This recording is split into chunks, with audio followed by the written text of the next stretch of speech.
जब कोई लड़की शादी कर एक नए घर में कदम रखती है तो वो अपने साथ सिर्फ एक रिश्ता नहीं बल्कि ढेरों उम्मीदें, जिम्मेदारियां और सपने भी लेकर आती है। पर क्या हर घर उसे अपनाने की वही कोशिश करता है?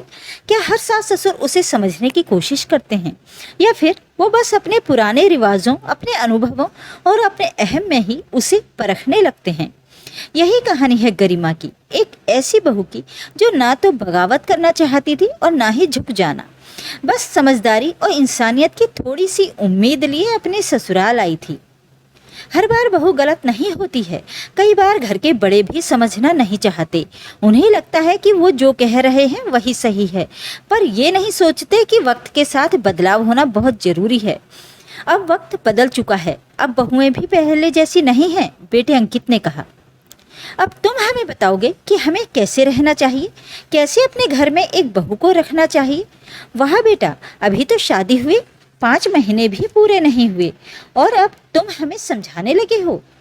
तुमसे ज़्यादा दुनिया देखी है हमने, तुमसे ज़्यादा दुनियादारी का अनुभव है हमें, पापा बलवीर जी ने कहा। हाँ पापा, मैं जानता हूँ कि आपको दुनियादारी का अनुभव मुझसे ज़्यादा है, पर आप लोग भी तो समझो ना। आप जो कह रहे हो वो नहीं हो सकता। आखिर बहू भी इंसान है, कोई मशीन नहीं है कि दिन भर बस काम में ही लगी रहेगी, अंकित ने समझाना चाहा। अरे वाह बेटा, बहू का काम करना दिख रहा है तुझे। तेरी माँ भी तो लगी रहती थी दिन भर। मेरे लिए कौन आता था उस समय? क्या मैं इंसान नहीं थी? अचानक माँ सरस्वती जी भी बीच में कूद पड़ी। मम्मी, आप भी कौन सी बातें लेकर बैठ गई हो? आपने जो किया हम उसका सम्मान करते हैं, लेकिन अब आपकी बहू की स्थिति भी तो समझो।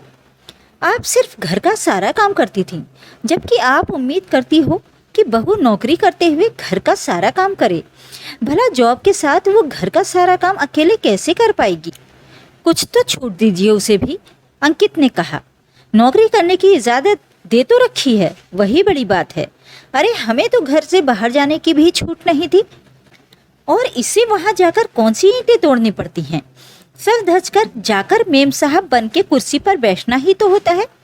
सब जानते हैं हम लोग कि सरकारी काम कैसे होते हैं, उसमें भी इसे काम करने में मरी आ रही है, सरस्वती जी ने कहा। मम्मी, तुमसे तो बस ये उठपटांग बातें करवा लो। किस तरह की भाषा बोलती हो आप? आपने कभी गौर किया है? अंकित ने कहा। हाँ बेटा, पत्नी के आने के बाद अब अपनी माँ को संस्कार भी तू ही सिखाएगा। उसने तुझे पैदा नहीं किया है, बल्कि तूने उसको पैदा किया है। हमें तो पाल पोस कर भी तू ही गया था। बस अब बुढ़ापे में यही दिन देखना बाकी था, बलवीर जी ने चिल्लाते हुए कहा। आप लोगों को कोई नहीं समझा सकता। गलती हो गई जो मैंने आपके सामने बोला, अंकित हाथ जोड़ते हुए बोला और वहाँ से अपने कमरे में आ गया।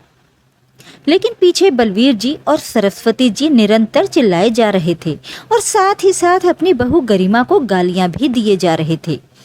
सुनकर अंकित का मन खिन्न हो गया। वहीं गरिमा की आंखों में आंसू आ गए। कहने को घर के बड़े थे सास ससुर।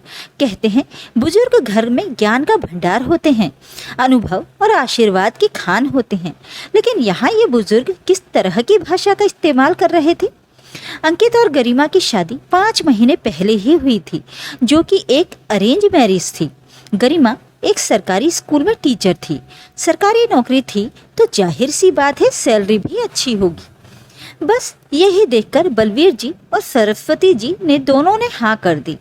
आखिर लोगों के सामने बड़ा सीना फुलाकर कहते थे कि हमारी बहू सरकारी नौकरी में है, बहू सरकारी नौकरी वाली तो चलेगी, लेकिन घर का काम भी बहू ही करे।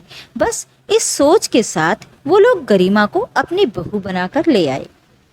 कहा तो गरिमा की शादी से पहले घर में एक साफ सफाई वाली तो कम से कम आती ही थी, लेकिन अब तो शादी के बाद उसे भी हटा दिया गया, ये कहकर कि घर में बहू आ चुकी है, अब ये सारे काम वही करेगी।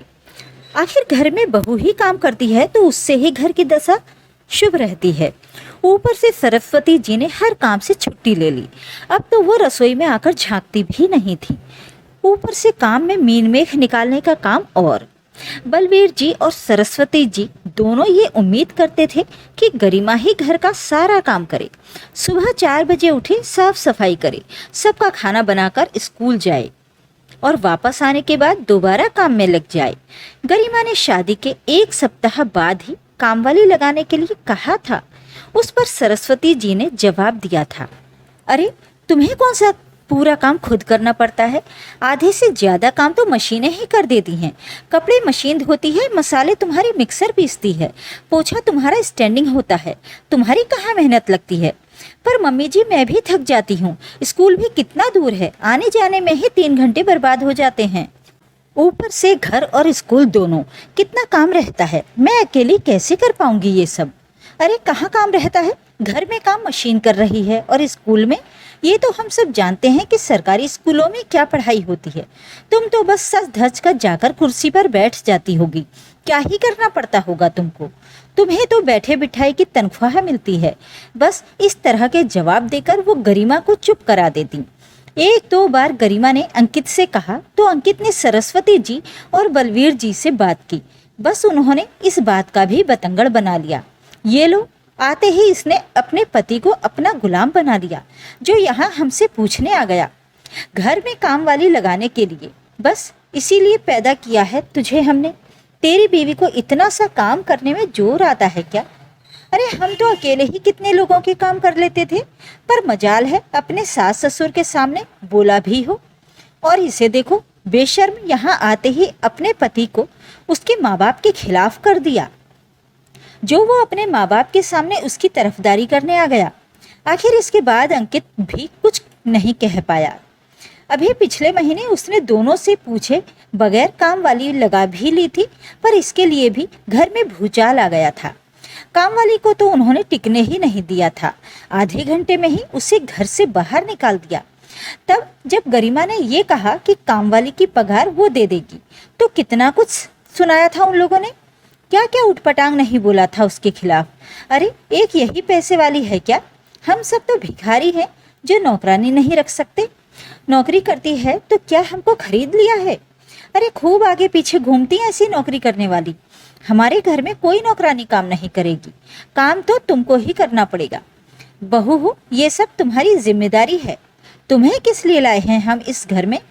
इसके बाद तो उन्हें जहां मौका मिलता बस वहीं रिश्तेदारों और पड़ोसियों के सामने भी बहू के खिलाफ उठपटांग बोलना शुरू कर देते। लेकिन अब तो अंकित और गरिमा दोनों तंग आ चुके थे।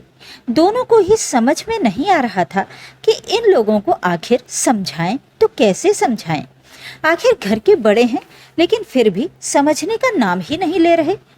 कुछ दिन पहले गरिमा की तबीयत खराब होने के चक्कर में वो सुबह लेट उठी तो घर का अधिकतर काम रह गया। इस बात में भी घर में हंगामा हो गया।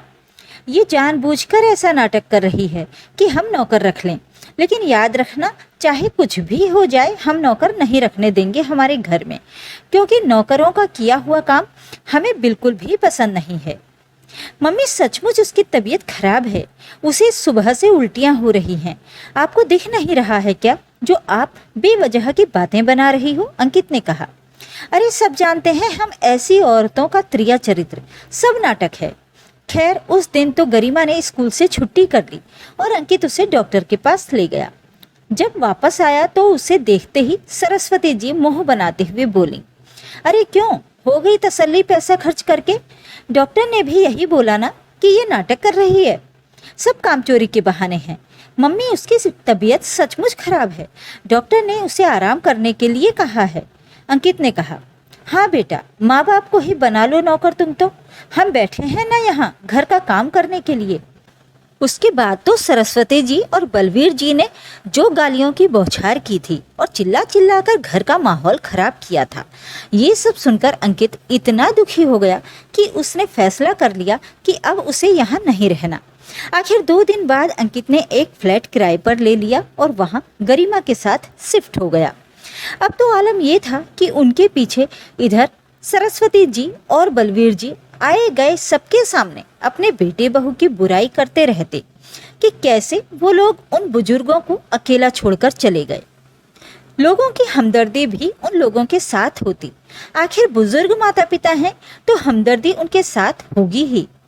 पर ये कोई नहीं सोचता कि किस तरह की भाषा वो इस्तेमाल करते थे या किस तरह की परिस्थिति उन लोगों ने जानबूझकर खड़ी कर दी थी। बुजुर्गों को हमदर्दी तो अक्सर मिल ही जाती है क्योंकि वो बुजुर्ग होते हैं, लेकिन कोई ये नहीं पूछता कि उनकी जुबान में कितनी तलखी थी, उनकी उम्मीदों में कितनी कठोरता थी। अंकित और गरिमा ने बस इतना ही चाहा था कि इस रिश्ते में थोड़ा अपनापन हो, थोड़ा सम्मान हो, लेकिन जब रिश्ते बोझ बनने लगे और किसी की कही हुई बातें तलवार बन जाएं, तो वहाँ से हट जाना ही बेहतर होता है। क्योंकि हर बार बहू गलत नहीं होती, कई बार सास ससुर को भी सीखना पड़ता है कि वक्त बदल चुका है और बदलते वक्त के साथ अपना रवैया भी बदलना जरूरी है।